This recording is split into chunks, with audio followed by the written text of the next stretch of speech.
విజయసాయిరెడ్డితో భేటీ సందర్భంగా చర్చకు వచ్చిన అంశాలను ఏపీ కాంగ్రెస్ అధ్యక్షురాలు షర్మిల వెల్లడించారు. ఈ సందర్భంగా జగన్ పై ఆమె సంచలన వ్యాఖ్యలు చేశారు. మాజీ సీఎం వైకాపా అధ్యక్షుడు జగన్మోహన్ రెడ్డికి అత్యంత సన్నిహితుడైన విజయసాయిరెడ్డి కాంగ్రెస్ ఏపీ అధ్యక్షురాలు షర్మిలతో ఇటీవల భేటీ కావడం వైకాపాలో కలకలం రేపింది. రాజకీయాల నుంచి వైదొలుగుతున్నట్లు ప్రకటించి రాజ్యసభ పదవికి రాజీనామా చేసిన ఆయన హైదరాబాద్ లో షర్మిల ఇంటికి వెళ్లారని, దాదాపు 3 గంటల పాటు రాజకీయ అంశాలపై చర్చించారని మీడియాలో కథనాలొచ్చాయి. తాజాగా స్పందించిన షర్మిల ఆ భేటీకి సంబంధించిన వివరాలను వెల్లడించారు. విజయసాయిరెడ్డితో చాలా అంశాలు మాట్లాడడం, జగన్ వల్ల పడిన ఇబ్బందులను సాయిరెడ్డి చెప్పారు. నా పిల్లలకు సంబంధించిన విషయమై నేను చెబుతా, షేర్లు తనకే చెందాలంటూ నాపై, నా తల్లిపై జగన్ కేసు వేశారు. నా మాటలు అబద్దాలని విజయసాయిరెడ్డితో జగనే చెప్పించారు. సుబ్బారెడ్డి, విజయసాయిరెడ్డి మాటలు అసత్యమని విజయమ్మే చెప్పారు. ఆ తర్వాత కూడా విజయసాయిరెడ్డిపై జగన్ ఒత్తిడి తెచ్చారట. ఆయన అంగీకరించకుంటే సుబ్బారెడ్డితో మాట్లాడించారు. ఆ తర్వాత మళ్లీ విజయసాయిరెడ్డిని జగన్ పిలిపించి 40 నిమిషాల పాటు స్వయంగా డిక్టేట్ చేశారట. ఎలా చెప్పాలి, నాపై ఏం మాట్లాడాలో జగనే మొత్తం వివరించారట. తర్వాత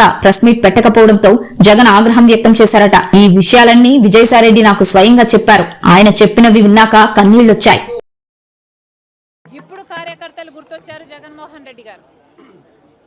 నేను కార్యకర్తలను పట్టించుకోలేదు, తప్పైపోయింది అని ఇప్పుడు వస్తున్నారు.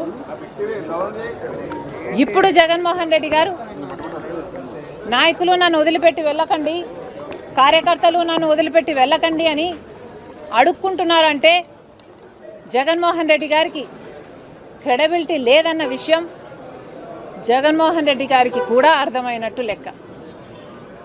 ఉందా జగన్మోహన్ రెడ్డి గారికి క్రెడిబిలిటీ? ఈరోజు జగన్మోహన్ రెడ్డి గారి క్యారెక్టర్ ఖాళీ బాటిల్. ఈరోజు జగన్మోహన్ రెడ్డి గారి క్రెడిబిలిటీ 0, 0, నిల్.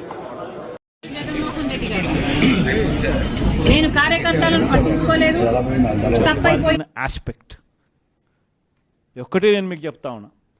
జిల్లా అధ్యక్షులు, అనుబంధ సంఘాలకు సంబంధించిన అధ్యక్షులు, రేపొద్దున మన ప్రభుత్వం వస్తే మీ పర్ఫార్మెన్స్ ఆధారంగా మరొకసారి విషయం చెప్తా ఉన్నా, మీ పర్ఫార్మెన్స్ ఆధారంగా మీ ప్రమోషన్లు కూడా దాని మీదనే ఆధారపడి ఉంటాయని సందర్భంగా చెప్తా ఉన్నా. నేను చెప్తా ఉన్నా, ప్రూవ్ చేసుకోండి. ప్రతిపక్షంలో ఉన్నప్పుడే ప్రూవ్ చేసుకునే అవకాశం వస్తుంది. ప్రూవ్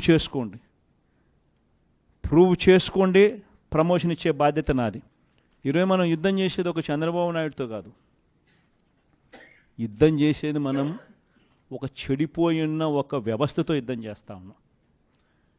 ఒక ఈనాడు, ఒక ఆంధ్రజ్యోతి, ఒక TV5, వీళ్ళకు తోడు వీళ్ళ దుర్మార్గమైన ఒక సోషల్ మీడియా ఎంపైర్,